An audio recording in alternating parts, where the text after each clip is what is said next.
was full of darkness. I really didn't see anything good in the future. I felt like life was just a lot of pain before you died. Alcohol, pills, programs in and out of, detox centers. And there was a big void in my life. There was a hole in my heart, and I tried to fill it with anything. Whatever made me feel better, whatever numbed me through the pain that I was experiencing. I knew that, God created me to be more than what I was doing. At the age of 13, I was running away from home.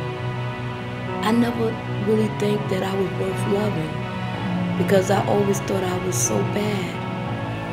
When I was out there, I was having a whole lot of fun until it started taking my life away.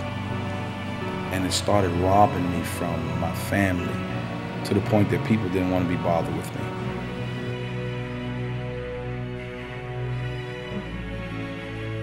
My family had a lot of hopes and dreams for me, and I would come home from doing what I was doing, and I would see the look of pain on my brother's faces and my father's face and my mother's face, and I just couldn't bear it any longer. And there was a lot of regrets that I had about things that could have been, should have been. I got sick and tired of chasing my shadow. I was in darkness. I wanted to stop, but it's like, if I go in, I'm going to be missing something. But when I came, and they had church, and I looked around, and I felt such love. One night, I stole my mother's VCR. All this time when I was doing it, I was like kind of self-supporting myself. But this is the first time I took from my mother. It really made me hit the bottom point. And in the basement of a crack house, I cried out to God. I said, Lord, just help me find a way to get back to you. I had a gun, I had a crack pipe, I had dope, and one of my cousins pulled up, and, she was a female, and usually I would hide it. But this time I didn't. She pulled up on the side of my car, and she seen everything that was in my car, and she just started crying. She told me that she knew that I was better than this, but I was going to end up just like the rest of the men on this reservation and be a nobody. If I didn't have God in my life, that I would probably be sitting right now in Sing Sing or Attica, Greenhaven, or maybe even dead. I don't think I'd be alive, to be honest. I would have been dead. I would be dead. I got so bad one night that the drug dealer stopped selling me drugs. He's seen me so often and so much. He said, nah, man, I like you. I ain't selling you. You don't need no more. Now, this is his business. This is his lifestyle. That's how bad I was. My life would not be nothing. I probably would be on welfare. I probably wouldn't even have my children. I think somewhere along the line, the drugs or somebody else that I had maybe burned in the old lifestyle would have caught up to me. When I came in the door, there was 3 older brothers assigned to watch me at night because they thought I was going to die in my sleep. I was a frame of a man.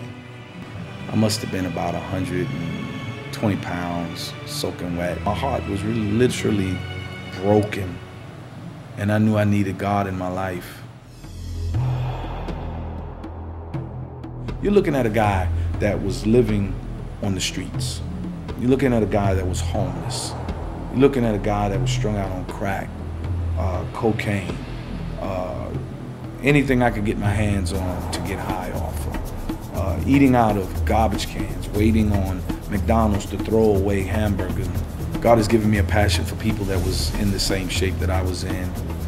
And we started a ministry in Statesville, North Carolina, for God to take somebody like me, didn't have an education, and God restored all of that, restored it and gave me double for my trouble. As a father, I know that I don't trust anyone with my children.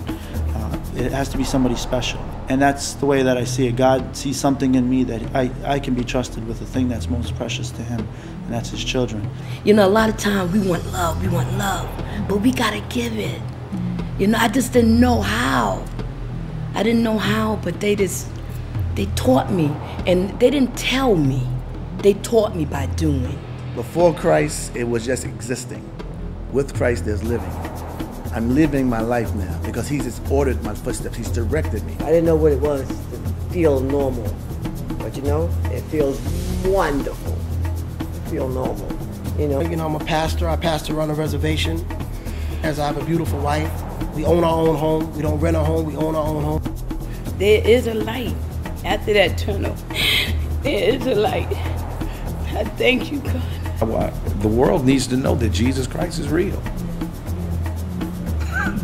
They need to know it. They need to know it.